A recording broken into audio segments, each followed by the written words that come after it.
ಜನಪ್ರಿಯ ಪ್ರಜಾಸೇವಕರು, ಹಲವಾರು ಸಂಘ ಸಂಸ್ಥೆಗಳ ನಿರ್ದೇಶಕರಾಗಿ ದುಡಿಯುತ್ತಾ ಬಂದಿರುವ ಹಾಗೂ ದಾನಿಗಳಾದ ಶ್ರೀ ಎಸ್ ಜನಾರ್ದನ ರಾವ್ ರವರು ಬೀದಿ ನಾಟಕಗಳ ಅನಭಿಷಿಕ್ತ ಸಾರ್ವಭೌಮ ಶ್ರೀ ಎಎಸ್ ರಾಮಕೃಷ್ಣರವರ ಪರಿಚಯವನ್ನು ಬರೆದು ಕಳುಹಿಸಿದ್ದಾರೆ. ಅದನ್ನು ಶ್ರೋತೃಗಳಿಗೆ ನಾವು ತಿಳಿಸುತ್ತಿದ್ದೇವೆ. ರಾಗ ಕಲಾವಿದರು ವಿಶ್ವದಾಖಲೆಯ ಸಂಸ್ಥೆಯ ಸ್ಥಾಪಕ ನಿರ್ದೇಶಕರಾದ ಬೀದಿ ನಾಟಕಗಳ ಅನಭಿಷಿಕ್ತ ಸಾರ್ವಭೌಮ ಅವರು ಸಲ್ಲಿಸಿರುವ ಸೇವೆ ಚತುರ್ಕೋಟಿ ಕನ್ನಡಿಗರಿಗೂ ತಿಳಿದಿದೆ. 1980ರಲ್ಲಿ ಕಲಾಮಂದಿರದ ದಿವಂಗತ ಆನಾ ಸುಬ್ಬರಾಯರ ಆಶೀರ್ವಾದದಿಂದ ಪ್ರಾರಂಭಗೊಂಡ ರಾಗ ಕಲಾವಿದರು ಸಂಸ್ಥೆಯು ಶ್ರೀ ಎಎಸ್ ರಾಮಕೃಷ್ಣ ಅವರ ಅಭಿನಯ ಹಾಗೂ ನಿರ್ದೇಶನದಲ್ಲಿ ಇಲ್ಲಿಯವರೆಗೂ ಸುಮಾರು 6,000ಕ್ಕಿಂತಲೂ ಹೆಚ್ಚು ವಿವಿಧ ಬೀದಿ ನಾಟಕಗಳು ನಾಡಿನಾದ್ಯಂತ ಪ್ರದರ್ಶಿತವಾಗಿ ಜನಪ್ರಿಯವಾಗಿದೆ. ಇದೊಂದು ವಿಶ್ವ ದಾಖಲೆ. ಶ್ರೀಯುತ ಎಎಸ್ ರಾಮಕೃಷ್ಣರವರು ರಂಗಭೂಮಿ, ಬೀದಿ ನಾಟಕ ಹಾಗೂ ರೇಡಿಯೋ ನಾಟಕಗಳಲ್ಲಿಯೂ ಅಲ್ಲದೆ ಚಲನಚಿತ್ರ ಮತ್ತು ದೂರದರ್ಶನ ಧಾರಾವಾಹಿನಿಗಳಲ್ಲಿಯೂ ಅಭಿನಯಿಸಿ ಜನಪ್ರಿಯರಾಗಿದ್ದಾರೆ. 1999ರ ವಿಶಿಷ್ಟ ಕೆಂಪೇಗೌಡ ಪ್ರಶಸ್ತಿಯನ್ನು ಶ್ರೀಯುತರ 50 ವರ್ಷಗಳು ರಂಗಭೂಮಿಯಲ್ಲಿ ವಿವಿಧ ಪ್ರಕಾರಗಳಲ್ಲಿ ದುಡಿಯುತ್ತಾ ಬೀದಿ ನಾಟಕಗಳನ್ನು ಜನಪ್ರಿಯಗೊಳಿಸಿದ್ದಕ್ಕಾಗಿ ಬೆಂಗಳೂರು ಮಹಾನಗರ ಪಾಲಿಕೆಯು ಶ್ರೀ ಎಎಸ್ ರಾಮಕೃಷ್ಣರವರಿಗೆ ನೀಡಿ ಗೌರವಿಸಿದೆ. ಶ್ರೀಯುತ ಎಎಸ್ ರಾಮಕೃಷ್ಣರವರಿಂದ ನೂರಾರು ಧ್ವನಿ ಸುರುಳಿಗಳು ಹೊಮ್ಮಲಿ. ಈ ನಾಡಿಗೆ ಇವರ ಸೇವೆ ಇನ್ನೂ 100 ವರ್ಷಗಳು ಸಿಗುವಂತಾಗಲಿ ಎಂದು ಹಾರೈಸುತ್ತೇನೆ.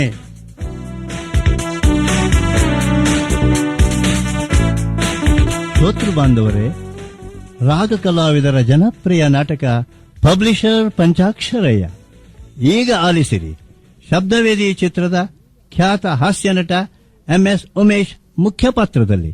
ರಚನೆ ನಿರ್ದೇಶನ ಎಎಸ್ ರಾಮಕೃಷ್ಣ.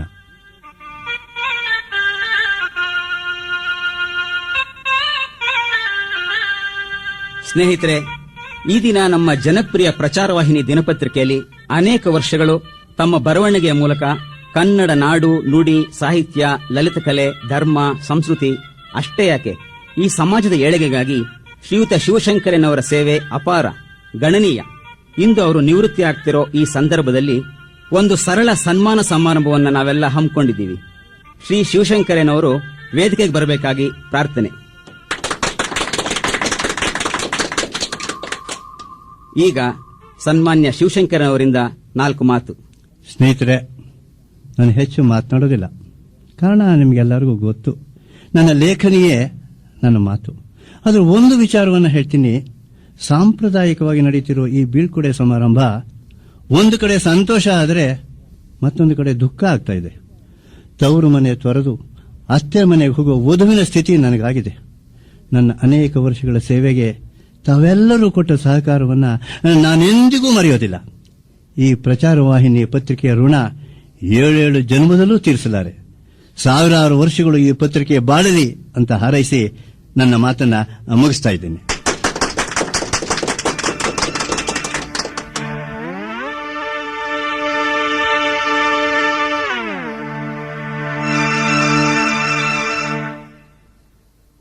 ಏನಪ್ಪ ಇದು? ಹಾರ, ತುರಾಯಿ? ನನಗೆ ಸನ್ಮಾನ ಇಟ್ಕೊಂಡಿದ್ರಮ್ಮ. ತುಂಬಾ ಸಂತೋಷ ಆಯ್ತಪ್ಪ. ಅದರ ಜೊತೆ ಒಂದು ದುಃಖದ ಸಮಾಚಾರನೂ ಇದೆ. ಏನಪ್ಪ ಅದು? ಇವತ್ತಿನಿಂದ ಮಾಡ್ತಿದ್ದ ಕೆಲಸಕ್ಕೆ ಕಲ್ಲು ಬಿತ್ತಮ್ಮ. ಅಂದ್ರೆ ನೀನು ಕೆಲಸದಿಂದ ತೆಗ್ದಾಕ್ಬಿಟ್ರೇನಪ್ಪ? ಹೌದಮ್ಮ. ಆ ಮಾಜಿ MLA ನಾಗಪ್ಪ ತನ್ನ ಬಾವುಮೈದನ್ನೇ ನಾನು ಕುರ್ಚಿಲಿ ಕೂರಿಸ್ತಾ. ನಾಗಪ್ಪ ನಾಗರಹಾವನಂತೆ ಸೇರಿಸ್ಕೊಂಡ ಅಮ್ಮ ನನ್ನ ಮೇಲೆ. ಅವನು ಮಂತ್ರಿಯಾಗಿದ್ದಾಗ ಮಾಡಿದ ಅತ್ಯಾಚಾರ, ಅನಾಚಾರ ನಾನು ಪತ್ರಿಕೆಯಲ್ಲಿ ಪ್ರಕಟಿಸಿದಲ್ಲಮ್ಮ. ಆಗ ಅವನು ಮಂತ್ರಿ ಪದವಿನ ಕಳ್ಕೊಂಡ್ಬಿಟ್ಟ. ಇವತ್ತು ಪತ್ರಿಕಾ ಕಚೇರಿಗೆ ಹೊಸ ಯಂತ್ರಗಳನ್ನು ಕೊಡಿಸಿ ಅವನೇ ಪಾಲ್ದಾರನಾಗ್ಬಿಟ್ಟಮ್ಮ. ಹಾವಿನ ಹೆಡೆ ಕೆಳಗೆ ಇರೋ ಕಪ್ಪೆ ಅಂತೆ ನಾನು ಆಗೋದಕ್ಕೆ ಇಷ್ಟಪಡ್ಲಿಲ್ಲಮ್ಮ.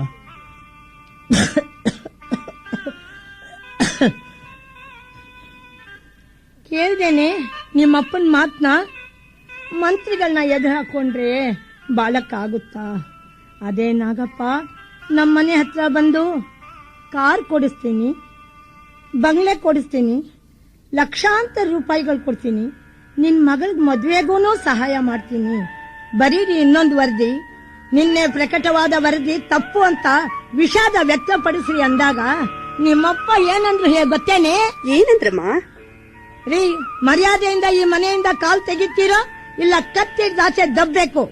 ನಾಳೆ ಪತ್ರಿಕೆಯಲ್ಲಿ ಈ ಗೂಂಡಾಗಿರಿ ಬಗ್ಗೆನೂ ಬರೀತೀನಿ ಅಂದ್ರು ಕಣೆ. ಅವತ್ತೇ ನಾಗಪ್ಪ ಕಾಳಿಂಗ ಸರ್ಪವಾಗಿ ಮನೆಯಿಂದ ಹೊರಟ ಕಣೆ. ತಿನ್ನೋ ಅನ್ನಕ್ಕೂ ಅಂಬ್ಲಿಗೂ ಕಲ್ ಬಿತ್ತು. ಇವರು ಬದುಕಲಿಲ್ಲ, ಇವರನ್ನ ಕಟ್ಕೊಂಡು ನಾವು ಬದುಕಲಿಲ್ಲ ಕಣೆ. ಎಲ್ಲಾರು ಹಾಳಾಗ್ ಹೋಗ್ಲಮ್ಮ. ಅಯ್ಯೋ ಹುಚ್ಚಿ, ನನ್ನ ಜೊತೆ 30 ವರ್ಷಗಳ ಸಂಸಾರ ಮಾಡಿ ನನ್ನನ್ನು ಅರ್ಥ ಮಾಡ್ಕೊಡಿಲ್ವಲ್ಲ ನೀನು. ಇದೊಂದು ರೀತಿ ಧರ್ಮ ಯುದ್ಧ ಕಣೆ. ಇವತ್ತು ದಬ್ಬಾಳಿಕೆನೇ ರಾಜಕೀಯ ಧರ್ಮ ಆಗಿದೆ. ಅದನ್ನ ಖಂಡಿಸಿ ಲೇಖನ ಬರೆಯೋದು ನನ್ನ ಧರ್ಮ. ಸೋಲು ಗೆಲುವು ಯಾವುದೂ ಶಾಶ್ವತ ಅಲ್ಲ. ನೀನ್ ಸರಿಯಾಗಿ ಹೇಳಿದೆಯಪ್ಪ. ನಾನು ಎಲ್ಲಾದ್ರೂ ಕೆಲ್ಸಕ್ಕೆ ಸೇರ್ಕೊಂಡು ಈ ಮನೆ ಜವಾಬ್ದಾರಿನ ಹೊತ್ಕೊಂತೀನಿ. ನೀವಿನ್ನು ಆರಾಮಾಗಿರಿ. ಏನೇ ಅಪ್ಪ ಮಗಳು ಇಬ್ರು ಏನೇನೋ ಮಾತಾಡ್ತಾ ಇದ್ದೀರಲ್ಲ. ಸರಿ ಹೋಯ್ತು ನಿಮ್ಮಿಬ್ಬರನ್ನ ಕಟ್ಕೊಂಡು ನನಗ್ ಸಾಕಾಗೋಗಿದೆ.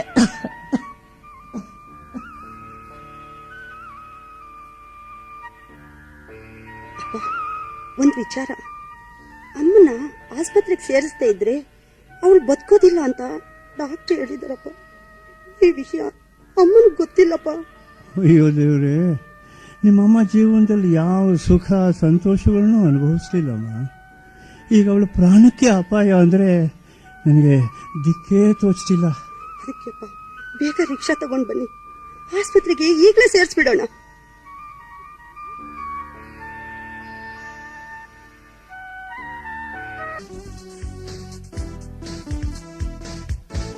ಹಲೋ, ಯಾರು?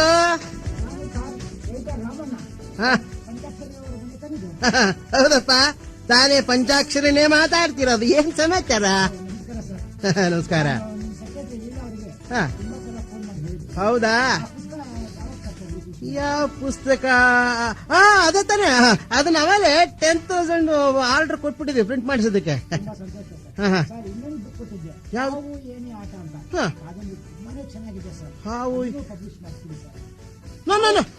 ಹಾವು ಹೆಂಗೆ ಹಚ್ಚಿ ತಾನೆ ಆಗಲ್ಲ. ಸದ್ಯಕ್ಕೆ ಅದನ್ನ ಪಬ್ಲಿಷ್ ಮಾಡಲ್ಲ. ಯಾಕೆ ಅಂತಂದ್ರೆ ಈಗ ನಾವು ಪಬ್ಲಿಷ್ ಮಾಡ್ತಾ ಇರೋದು ಬರೀ ಹೆಣ್ಣು ಮಕ್ಕಳ ಕಥೆಗಳು ಮಾತ್ರ ಪಬ್ಲಿಷ್ ಮಾಡ್ತಾ ಇದ್ದೇವೆ ನಾವು. ಯಾವುದು? Good idea. ಅಂದಾಗೆ ನಿಮ್ ಹೆಂಡತಿ ವಯಸ್ಸು ಎಷ್ಟಪ್ಪ? ನೋಡಯ್ಯ, ನಾವು ಈ ಮುದುಕಿರು ಬರೆದಿರೋ ಕಥೆಗಳಿಗೆ ನಾವು ಆದ್ಯತೆ ಕೊಡೋದಿಲ್ಲ. ನಮ್ಗೇನಿದ್ರು ನವ ಯುವತಿಯರು, ಏನಿದ್ರು 18-20 ವರ್ಷದ ಹುಡುಗಿಯರು ಬರೆದಿರೋ ಕಥೆಗಳಿಗೆ ಮಾತ್ರ ನಾವು ಆದ್ಯತೆ ಕೊಡೋದು, ಅದನ್ನೇ ಪಬ್ಲಿಷ್ ಮಾಡೋದು. ಇಡೇ ಆ ಫೋನ್. ಏನೋ ದೊಡ್ಡದಾಗಿ ಕಥೆ ಬರೆದು ಬಿಟ್ಟಿದಾನಂತೆ, ಬಂದ್ಬಿಟ್ಟಿದ್ದಾನೆ ಹೇಳ್ಬಿಟ್ಟ. ಅಲ್ಲೇ ಸರ್, ಅವ್ರು ಬರ್ದಿರೋ ಸಬ್ಜೆಕ್ಟ್ ತುಂಬಾ ಚೆನ್ನಾಗಿದೆಯಲ್ಲ sir. I don't want any subject object. ನೋಡೋ, ನನ್ನ ಎದುರಿಗೆ ಈ ಕುಂಟ್ರ ಕತೆ, ಕುಳ್ರ ಕತೆ, ಮೂರ್ಖರ ಕತೆ ಅವೆಲ್ಲ ಬೇಕಾಗಿಲ್ಲ. ಈ ಹಳೆ ಕಂದಾಚಾರ ಸಾಹಿತ್ಯ ಯಾರಿಗಮ್ಮ ಬೇಕು? ಲೀಲಾ, ನೀನಿನ್ನು ತಿಳ್ಕೊಳ್ಳೋದು ಬೇಕಾದಷ್ಟಿದೆ. ಈಗಿನ ಜನರೇಷನ್ ಬೇಕಾಗಿರೋದು ಗ್ಲಾಮರಸ್, ಲವ್, ಸೆಕ್ಸ್, ರೊಮ್ಯಾನ್ಸ್. ಅದೆಲ್ಲ ಅಶ್ಲೀಲ ಸಾಹಿತ್ಯ ಅಲ್ವಾ ಸರ್? ಲೀಲಾ, ನೀನು ಅಂತ ಸಾಹಿತ್ಯ ಓದಿಲ್ಲ ಅಂತ ಕಾಣತ್ತೆ. ಇವು ಖಂಡಿತ ಓದಿಲ್ಲ ಸರ್. ಹೌದಾ? ಹಾಗಾದ್ರೆ ನನ್ನ ಬೆಡ್ರೂಮ್ ನಲ್ಲಿದ್ದ ಮೊದಲ ರಾತ್ರಿ ಮಂಜುಳಾ ಜೊತೆ ಸೆಕ್ಸ್ ಪಾಕೆಟ್ ಬುಕ್ ನ ನೀನು ಕದ್ದು ಓದ್ಲಿಲ್ವಾ? ನೀನು? ಅಯ್ಯೋ ಇಲ್ಲ ಸರ್. ಕಳ್ಳಿ, ನೀನು ಕದ್ದು ಓದ್ತಿದ್ದನ್ನ ನಾನು ಆಗ್ಲೇ ನೋಡಿದೆ. ನಾನು ನೋಡಿದ ತಕ್ಷಣ ನೀನ್ ಪಕ್ಕದಲ್ಲಿ ಎಲ್ಲ ಸೇರಿಸಿಟ್ಬಿಟ್ಟೆ. ಕ್ಷಮಿಸಿ ಸರ್, 6 ಚಾಪ್ಟರ್ ಓದ್ದೆ ಅಷ್ಟೇ ಸರ್. ಅಷ್ಟೇನಾ? ನೀನು ತುಂಬಾ ಚಾಪ್ಟರ್ ಹುಡುಗಿನೇ ನೀನು. ಗುಡ್. ಹೇಗಿತ್ತು ಪುಸ್ತಕ ಸರ್? ಅದು ಓದ್ತಾ ಇದ್ರಿ ಮೈಯೆಲ್ಲ ಒಂಥರ ಅಂದ್ ಬಿಡುತ್ತೆ ಸರ್. ಹೌದಾ? ತಿಳ್ಕೊಂಡ್ಯಾ ಈಗಲಾದ್ರು? ನೋಡು, ಈಗಿನ ಜನರೇಷನ್ಗೆ ಯಾವ ರೀತಿ ಸಾಹಿತ್ಯ ಬೇಕು ಅಂತ ನೋಡು. ಕಬ್ಬನ್ ಪಾರ್ಕ್ ಅಲ್ಲಿ, ಲಾಲ್ ಬಾಗ್ ಅಲ್ಲಿ, ಬಸವನಗುಡಿ ಬ್ಯೂಗಲ್ ರಾಕ್ ಅಲ್ಲಿ, ಮೈಸೂರು KRS ಅಲ್ಲಿ ಈ ವಯಸ್ಸು ಹುಡುಗರು, ಚಿಕ್ಕ ವಯಸ್ಸಿನ ಹುಡುಗರು ಹುಡುಗಿರು ಕದ್ದೋದದು ಇಂಥ ಸೆಕ್ಸ್ ಪುಸ್ತಕಗಳನ್ನೇ. ಸರ್, ಯಾವನೋ ಬಂದ್ಬಿಟ್ನಲ್ಲಪ್ಪ, ಕುಡಿಯೋ ಮಜ್ಜಿಗೆಲ್ಲ ಜಿರ್ಲೆ ಸಿಕ್ಕಿದಂಗೆ ಬಂದ್ಬಿಟ್ನಲ್ಲ. ನೋಡು ಲೀಲಾ, ನಾನು ಒಳಗಡೆ ಇರ್ತೀನಿ. ಅದ್ ಯಾವನ್ ಬಂದ ನೀನೇ ನೋಡಿ ಅದೇನ್ ಮಾತಾಡ್ಬೇಕು ನೀನೇ ಮಾತಾಡಿ ಕಳಿಸ್ಬಿಡು. ನಾನು ಒಳಗಡೆ ಇರ್ತೀನಿ. ಆಯ್ತು ಸರ್. ಬನ್ನಿ ಸರ್. ತಾವ್ಯಾರು ಸರ್? ನಾನು ಸಾಹಿತಿ ಶಿವಶಂಕರಯ್ಯ ಅಂತಮ್ಮ. ಪಬ್ಲಿಷರ್ ಪಂಚಾಕ್ಷರಯ್ಯನವ್ರನ್ನ ನೋಡ್ಬೇಕಾಗಿತ್ತು. ಇದಾರಮ್ಮ? ಇದಾರೆ ಸರ್. ಆದ್ರೆ ನಿಮ್ಮ ಅಪಾಯಿಂಟ್ಮೆಂಟ್ ಇವತ್ತಿಲ್ವಲ್ಲ? ದೂರದಿಂದ ಬಂದ್ಬಿಟ್ಟಿದ್ದೀನಲ್ಲಮ್ಮ. ಹಿಂದೆ ನಾನು ಪ್ರಚಾರ ವಾಹಿನಿಯಲ್ಲಿ ಕೆಲಸ ಮಾಡಬೇಕಾದ್ರೆ ಅವರು ನನ್ನ ಹತ್ರ ಬರ್ತಾ ಇದ್ರಮ್ಮ. ನಾನು ಬಂದಿದ್ದೀನಿ ಅಂತ ಹೇಳಮ್ಮ. ಇಲ್ಲೇ ಕೂತೀರಿ ಸರ್, ನಾನು ಕೇಳ್ಕೊಂಡ್ ಬರ್ತೀನಿ. ಲೀಲಾ, ಯಾರಂತೆ ಬಂದಿರೋದು? ಅದೇ ಸರ್, ಪ್ರಚಾರ ವಾಹಿನಿಯಲ್ಲಿ ಕೆಲಸ ಮಾಡುತ್ತಿದ್ರಂತಲ್ಲ ಶಿವಶಂಕರ್ ಅವರು ಅಂತ. ನೀವು ಅವ್ರನ್ನ ನೋಡ್ತಾ ಇದ್ರಂತೆ, ಹೋಗಿ ಅವ್ರಿಗೆ ಅಪಾಯಿಂಟ್ಮೆಂಟ್ ಬೇಕಂತೆ ಈಗ. ಅಯ್ಯೋ, ಈಗಲೇ ಬರ್ಬೇಕು ಅವನು ಪೀಡೆ. ನೋಡು, ಈಗ ಅವ್ರಿಗೆ ಅಪಾಯಿಂಟ್ಮೆಂಟ್ ಕೊಟ್ಬಿಟ್ರೆ ನಮ್ಗೆ ಡಿಸಪಾಯಿಂಟ್ ಆಗ್ಬಿಡುತ್ತೆ. ನೀನೇ ಹೋಗಿ ಅದೇನು ಅಂತ ವಿಚಾರಿಸಿ ಅವ್ರು ಬರ್ದಿರೋ ಕಾದಂಬರಿನೋ ಕಾಗೆ ಗುಬ್ಬಚ್ಚಿ ಕಥೆನೋ ತಗೊಂಡ್ಬಿಟ್ಟು ಆಮೇಲೆ ಬಾ ಅಂತ ಹೇಳಿ ಕಳಿಸ್ಬಿಡು. ಆಯ್ತು ಸರ್, ಅವ್ರಿಗೀಗ ತುಂಬಾ ಬ್ಯುಸಿ ಆಗಿದ್ದಾರೆ, ಇನ್ನೊಂದ್ಸಲ ಬಂದ್ ನೋಡ್ಬೇಕಂತೆ. ನೋಡಮ್ಮ, ಈ ಹಸ್ತಪತ್ರಿಕೆ ಎಲ್ಲ ಪಬ್ಲಿಷ್ ಮಾಡೋದಕ್ಕೆ ಕೊಡ್ಬೇಕಾಗಿತ್ತಲ್ಲಮ್ಮ. ಎಲ್ಲನೂ ನನ್ನ ಕೈಯಲ್ಲೇ ಕೊಟ್ಬಿಡಿ, ಅವ್ರಿಗೆ ತಲುಪಿಸ್ತೀನಿ. ಜೋಪಾನ ತಾಯಿ. ನೋಡಮ್ಮ, ನನ್ನ 40 ವರ್ಷದ ಅನುಭವ ಈ ಹಸ್ತಪತ್ರಿಕೆಯಲ್ಲಿದೆ ಅಮ್ಮ. ಲೀಲಾ, ಸರ್, ನಮ್ ಬಾಸ್ ಕರೀತಾ ಇದ್ದಾರೆ ಸರ್. ಆಯ್ತಮ್ಮ, ನಾನು ಹೋಗಿ ಬರ್ತೀನಿ. ಹೋದ್ನಾ ಪೀಡೆ ಅವನು? ಹೋದ್ರು ಸರ್. ನೋಡು, ಇನ್ಯಾರೇ ಬಂದ್ರು ಪಂಚಾಕ್ಷರ ಇಲ್ಲ ಅಂತ ಹೇಳ್ಬಿಡು. ಯಾಕೋ ಇವತ್ತು ಮೂಡೆ ಅಪ್ಸೆಟ್ ಆಗ್ಬಿಟ್ಟಿದೆ. ನೋಡು, ಆ ಬೀರ್ ಬಾಟ್ಲು ತಗೋ, ಓಪನ್ ಮಾಡಿ 2 ಗ್ಲಾಸ್ ಹಾಕು.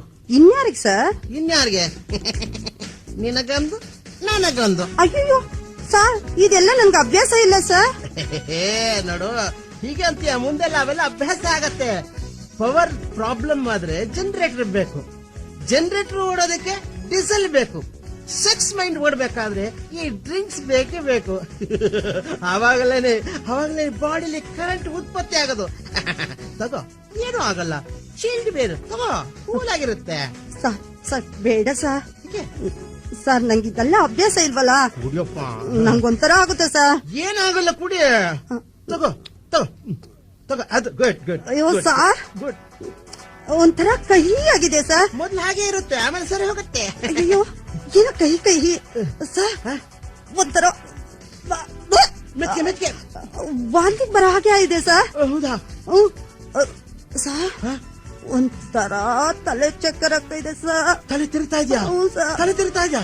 ಸರ್. ಹಾಗಾದ್ರೆ ಪರಮಾತ್ಮ ಕೆಲಸ ಮಾಡ್ತಾ ಇದ್ದಾನೆ. ನೋಡು, ಬೆಡ್ ಮೇಲೆ ರೆಸ್ಟ್ ತಗೋ, ಎಲ್ಲ ಸರಿ ಹೋಗುತ್ತೆ.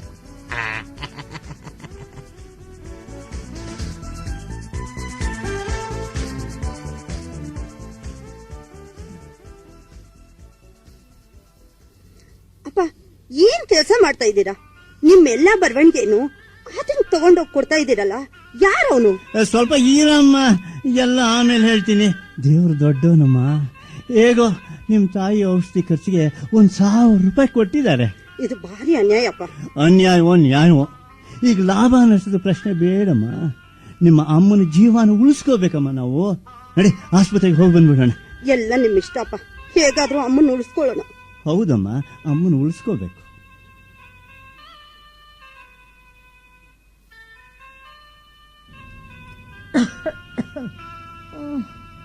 ಏನು ಅಂದ್ರೆ, ನಾನಿನ್ನೂ ಬದುಕೋ ಸ್ಥಿತಿಯಲ್ಲಿಲ್ಲ.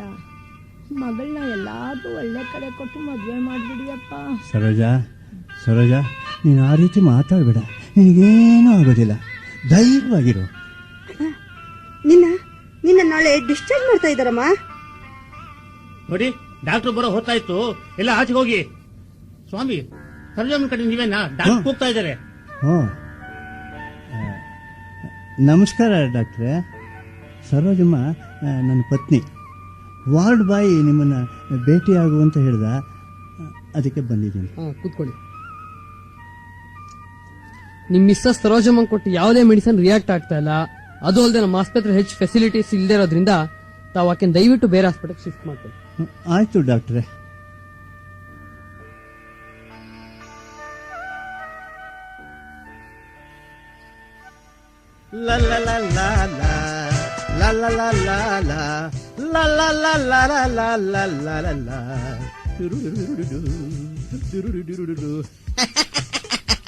ನೋಡಿದ್ಯಾ ಇಲ್ಲ, 1 ವಾರ ನನಗೆ ಪ್ರಾಕ್ಟಿಕಲ್ ಕ್ಲಾಸ್ ತಗೊಂಡಿದ್ದಕ್ಕೆ ಕಾಮಶಾಸ್ತ್ರದಲ್ಲಿ ಥಿಯರಿ ಬರುವಷ್ಟು ಲೆವೆಲ್ ಬಂದ್ಬಿಟ್ಟೆ ನೀನು. ಇಲ್ಲ ಸರ್, ನೀವು ನನ್ಗೆ ತುಂಬಾ ಅನ್ಯಾಯ ಮಾಡ್ಬಿಟ್ರಿ. ನಾನು ನಿನಗೆ ಅನ್ಯಾಯ ಮಾಡಿದ್ನೆ? What you mean? 2 ಕೈ ಸೇರಿದ್ರೆ ತಾನೇ ಚಪ್ಪಾಳೆ. ನಾನು ನಿನಗೆ ಮಾಡಿರೋದು love, but not rape, mind it. ಹಾಗಾದ್ರೆ ನನ್ ಮದುವೆ ಮಾಡ್ಕೊಂತೀರಾ ಸರ್?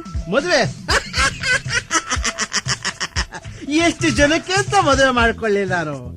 ನೀನು ಕಡೆ ತನಕ ನನ್ನ ಜೊತೆಲೇ ಇರು, ಬೇಡ ಅನ್ನಲ್ಲ. ನನ್ನ ಪರ್ಸನಲ್ ವಿಷಯದಲ್ಲಿ ಎಂಟ್ರಿಫರ್ ಆದ್ರೆ ನೀನು ಆ ರಮಾ, ಶೀಲಾ, ಸುಶೀಲಾ ಅವ್ರಿಗಾದ ಗತಿನೇ ನಿನಗೂ ಆಗತ್ತೆ. ಚೆನ್ನಾಗಿ ಯೋಚನೆ ಮಾಡು. ನಿಮ್ಮಿಂದ ನಾನು ಶೀಲಾ ಹಾಳು ಮಾಡ್ಕೊಂಡ ಹಾಗೆ ಅದೆಷ್ಟೋ ಹೆಣ್ಮಕ್ಳು ಹಾಳಾದ್ರು. ಈ ಸಮಾಜ ಸಂಪ್ರದಾಯಕ್ಕೆ ಹೆದರಿ ತಮ್ಮ ನೋವನ್ನು ತಾವೇ ನುಂಗುತ್ತಾ ಎಷ್ಟು ಕಷ್ಟ ಅನುಭವಿಸ್ತಾ ಇದ್ದಾರೆ. ಸದ ನನಗೆ ಬುದ್ಧಿವಾದ ಹೇಳ್ತೀಯ? ಈ ಸಮಾಜಕ್ಕೆ ನನ್ನಿಂದ ಆಗ್ತಿರೋ ಸೇವೆ ಎಷ್ಟು ಅಂತ ನಿನ್ಗೆ ಗೊತ್ತಾಗ್ತಿಲ್ಲ? ಇವತ್ತು ಎಲ್ಲಾ ಶಾಲೆ ಕಾಲೇಜುಗಳಲ್ಲೂ ಸೆಕ್ಸ್ ಎಜುಕೇಶನ್ ಬೇಕು ಅಂತ ದೊಡ್ಡ ದೊಡ್ಡ ನಾಯಕರು, ಅರ್ಥಶಾಸ್ತ್ರಜ್ಞರು ಹೇಳ್ತಿದ್ದಾರೆ. ಅಂಥದ್ರಲ್ಲಿ ನೀನು ನನಗೆ ಬುದ್ಧಿ ಹೇಳೋಷ್ಟು ಮಟ್ಟಕ್ಕೆ ಬೆಳೆದು ಬಿಟ್ಟಲ್ಲ. ಅಲ್ಲ, ನನ್ನ ಪರ್ಸನಲ್ ಸೆಕ್ರೆಟರಿ ಆಗಿರೋದಕ್ಕೆ ನೀನು ಹೆಮ್ಮೆ ಪಡಬೇಕು. ಎಷ್ಟೋ ಹುಡುಗಿರು ಟೆಂಪರರಿ ಅಪಾಯಿಂಟ್ಮೆಂಟ್ಗೆ ಕಾಯ್ತಿರ್ಬೇಕಾದ್ರೆ ನಿನಗೆ ಪರ್ಮನೆಂಟ್ ಅಪಾಯಿಂಟ್ಮೆಂಟ್ ಕೊಟ್ಟಿದ್ದಲ್ಲ, ಅದು ಸಂತೋಷ ಪಡು. ಥು, ಚಂಡಾಲ. ಸಮಯ ಬರ್ಲಿ, ನಿನ್ಗೆ ಪಾಠ ಕಲಿಸ್ತೀನಿ. ನನಗೆ ನೀನು ಪಾಠ ಕಲಿಸ್ತೀಯ? ಅಯ್ಯೋ ಹೋಗೆ ಹೋಗೆ, ನಿನ್ನಂತ ಹುಡುಗಿರನ್ನ ನಾನು ನನ್ನ ಜೀವನದಲ್ಲಿ ಎಷ್ಟು ಜನನ ನೋಡಿಲ್ಲ ನಾನು. ಹೋಗ್ತೀಯಾ? ಹೋಗು. ರುಚಿ ಕಂಡವಳು ನೀನು. ಹಸುವಾದಾಗ ಮತ್ತೆ ನೀನು ಬರಲೇಬೇಕು. ಬಂದೇ ಬರ್ತೀಯಾ?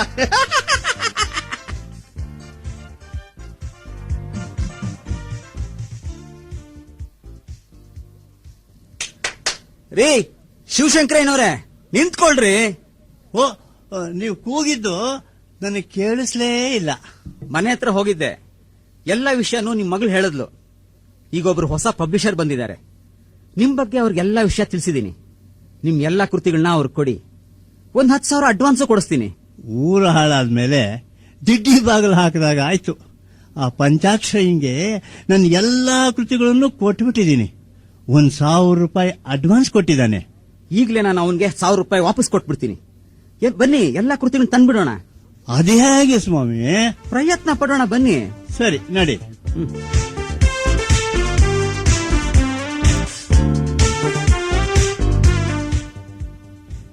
ಹಲೋ, ಹಾ, ನಾನೇ ಪಂಚಾಕ್ಷರಯ್ಯ.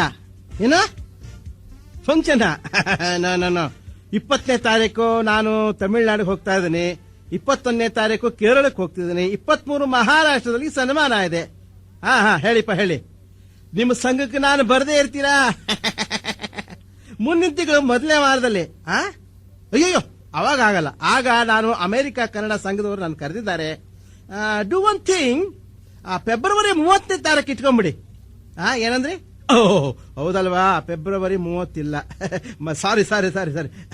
ನೋಡಿ, ಏನೋ ನಮಗೆ ಫಂಕ್ಷನ್ನು, ಎಮೋಷನ್ನು, ಪಬ್ಲಿಕೇಶನ್ನು ಒಂದಾ ಎರಡಾ ಇದನ್ನ ಕೇಳಿ ಕೇಳಿ ನಮಗೂ ಒಂಥರ ಮೋಷನ್. ಸರಿ ಸರ್, ಇನ್ನೊಂದ್ಸರಿ ಫೋನ್ ಮಾಡಿ. ಓಕೆ ಓಕೆ, ಆಯ್ತು.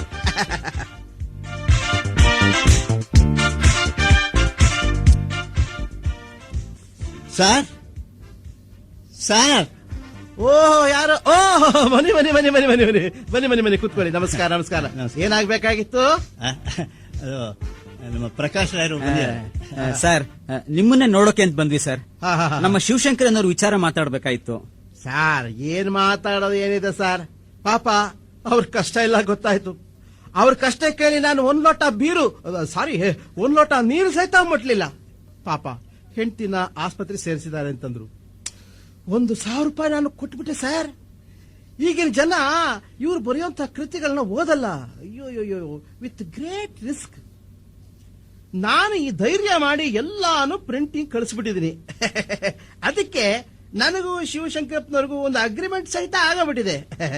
ಪ್ರತಿ ಸಲ ಇವ್ರು ಬುಕ್ ಪ್ರಿಂಟ್ ಆದಾಗ 50 ಪುಸ್ತಕನ ಫ್ರೀ, 500 ರೂಪಾಯಿ ಕ್ಯಾಶ್ ಕೊಡ್ತೀನಿ ಅಂತ. ಹೌದು ಹೌದು. ನೋಡಿ, ಪ್ರತಿ ಸಲ ಇವರು ಎಲ್ಲಾ ಕೃತಿನೂ ಎಷ್ಟು ಪ್ರಿಂಟ್ ಹಾಕ್ತೀರಾ ಅಂತ ತಾವು ದಯವಿಟ್ಟು ತಿಳಿಸ್ಬೇಕು. ಸಾಮಾನ್ಯವಾಗಿ ಎಲ್ಲ ಪಬ್ಲಿಷರ್ಸ್ 1000 ಅಂತಾರೆ, 5,000 ಪ್ರಿಂಟ್ ಹಾಕ್ಬಿಡ್ತಾರೆ. ಇದು ಲೇಖಕನ್ಗೆ ಶೋಷಣೆ ಅಲ್ವೇನು? ಒಪ್ಕೊಂಡೆ. ಆದ್ರೆ ನೋಡಿ, ಎಲ್ಲೋ ಒಬ್ರೋ ಇಬ್ರೋ ಈ ರೀತಿ ಮಾಡಬಹುದೇ? ನೋಡಿ ಮಿಸ್ಟರ್ ಪ್ರಕಾಶ್ ರಾವ್, ಎಲ್ಲದಕ್ಕೂ ಒಂದು ನಂಬಿಕೆ ಬೇಕು. ಹೌದು, ತಾಯಿ ಮಗನಿಗೆ ಇವನೇ ನಿಮ್ಮ ಅಪ್ಪ ಅಂತ ಹೇಳಿದ್ಮೇಲೆ ತಾನೇ ಆ ಮಗು ನಂಬೋದು. ಈ ಪಬ್ಲಿಕೇಶನ್ ಅಷ್ಟೇ ನೋಡಿ, ನಂಬಬೇಕು. ನೋಡಿ ಪಂಚಾಕ್ಷರಯ್ಯನವರೇ, ಇಲ್ಲಿ ಲಾಜಿಕ್ ಬೇಡ. ಇವ್ರ ಹೆಂಡತಿ ಸಾವು ಬದುಕಿನಲ್ಲಿದ್ದಾರೆ. ಅರ್ಜೆಂಟ್ ಆಗಿ ಒಂದು 20,000 ರೂಪಾಯಿ ನಮ್ಗೆ ಬೇಕೀಗ. ಬೇರೆ ಪ್ರಕಾಶಕರು ಈಗ ಹಣ ಕೊಡೋದಕ್ಕೆ ತಯಾರಾಗಿದ್ದಾರೆ. ನೋಡಿ, ದಯವಿಟ್ಟು ಅಗ್ರಿಮೆಂಟ್ ಅನ್ನ ಹರಿದಾಕಿ. ಹ? ಅಲ್ರಿ, ಅಗ್ನಿ ಸಾಕ್ಷಿಯಾಗಿ ತಾಳಿ ಕಟ್ಟಿ ಹೆಂಡತಿ ಗರ್ಭಿಣಿ ಆದ್ಮೇಲೆ ನೀನ್ ನನ್ನ ಹೆಂಡತಿ ಅಲ್ಲ ಅಂದ್ರೆ ಸಮಾಜ ಒಪ್ಪತ್ತೇನ್ರಿ? ಸ್ಟಾಂಪ್ ಪೇಪರ್ ಅಂತಂದ್ರೆ ಏನು ಬೋಂಡಾ ತಿಂದು ಕೈ ಒರೆಸ್ಕೊಳ್ಳೋ ಪೇಪರ್ ಅಂತ ತಿಳ್ಕೊಂಡ್ರಿ? ಏನ್ರಿ ಶಿವಶಂಕರನವ್ರೆ, ಏನ್ರಿ ನೀವು ಸಾಹಿತ್ಯ ಬರೀತೀರಾ? ಇಷ್ಟೇನಾ ನೀವು ತಿಳ್ಕೊಂಡಿರೋದು? ಭಾರಿ ದೊಡ್ಡ ಮನುಷ್ಯ ಅಂತ ತಿಳ್ಕೊಂಡಿದ್ದೀನಿ ನನ್ನ. ಈಗ ನೋಡಿ, ಪ್ರಕಾಶ್ ಸಾರ್ನ ಹಿಂದಿಟ್ಕೊಂಡು ಬಂದು ನನ್ ಮೇಲೆ ಛೂ ಬಿಡ್ತೀರಾ? ಬೇಜಾರು ಪಟ್ಕೋಬೇಡಿ ಸ್ವಾಮಿ. ಏನ್ ಬೇಜಾರ್ ಬಿಟ್ಕೊಳ್ಳೋದು? ಅಲ್ಲ, ನೀವು ಯಾವ ಪುಸ್ತಕನೂ ಪ್ರೆಸ್ಗೆ ಕಳಿಸಿಲ್ಲ ಅಂತ ಗೊತ್ತಾಗೋಯ್ತು ನಮ್ಗೆ. ನೀವು ಕೊಟ್ಟ ಅಡ್ವಾನ್ಸ್ ಹಣ ನಾನು ನಿಮ್ಗೆ ವಾಪಸ್ ಕೊಟ್ಬಿಟ್ಟು ನನ್ನ ಕೃತಿಗಳನ್ನ ನನಗೆ ವಾಪಸ್ ಕೊಟ್ಬಿಡಿ. ವಾಪಸ್ ಕೊಟ್ಬಿಡೋದ? ಹೌದು, ಕೊಟ್ಟು. ಅದು ಈ ಜನ್ಮದಲ್ಲಿ ಸಾಧ್ಯವಿಲ್ಲ. ದಯವಿಟ್ಟು ನೀವು ಇಲ್ಲಿಂದ ಹೊರಟೋಗಿ. ರೀ, ಅದ್ ಹಾಗೆ ಸಾಧ್ಯವಿಲ್ಲ ಅಂತ ನಾವು ನೋಡ್ತೀವಿ. ಎಲ್ಲ ಸಾಹಿತಿಗಳನ್ನ ಕರೆಸಿ ಉಪವಾಸ ಸತ್ಯಾಗ್ರಹ ಮಾಡ್ತೀವಿ.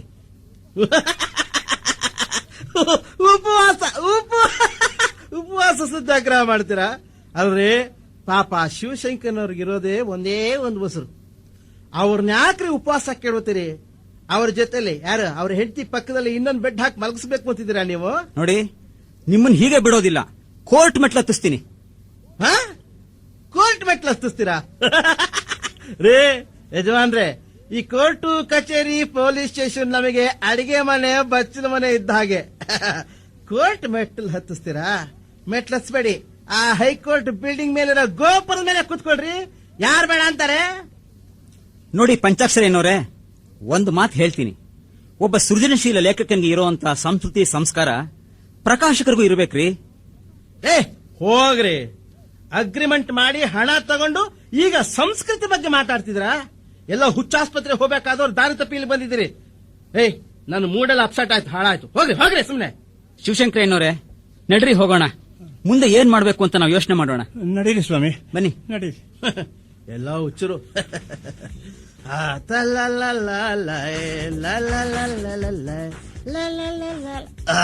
ಅಬ್ಬಾ